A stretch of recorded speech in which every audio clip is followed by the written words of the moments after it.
5-ci sinif ingilis dili mətni 23. Read the passage and perform task 110. Mətni oxuyun və çalışma 1-dən 10-a qədər çalışmaları yerinə yetirin.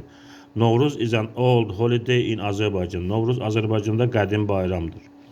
People celebrate it in March. İnsanlar onu Mart'ta qeyd edirlər. Novruz is the beginning of a new harvest. Novruz yeni məhsulun başlanğıcıdır.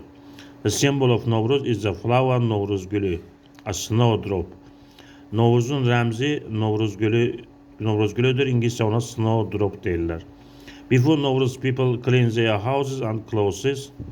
Novruzdan əvvəl insanlar evlərini və paltarlarını təmizləyirlər. Mothers cook paxlava, qoğal, şəkərbura and decorate xonça. Analar paxlava, qoğal, şəkərbura bişirirlər və xonçanı bəzəyirlər. They put candles around the xonça. Onlar xonçanın ətrafında şamlar qoyurlar. Novruz is a holiday of fun. Novruz əyləncəli bayramdır. Burada çalışma var. İkinci çalışma task 1 takes the best title, ən yaxşı başlığı seçin. İkinci çalışma fill in the gap with the correct word. Boş yerlərə doğru sözü yazın. Bu çalışmaların cavabını 1-dən 2-nin cavabını şərh bölməsində kommentlərdə yazarsınız.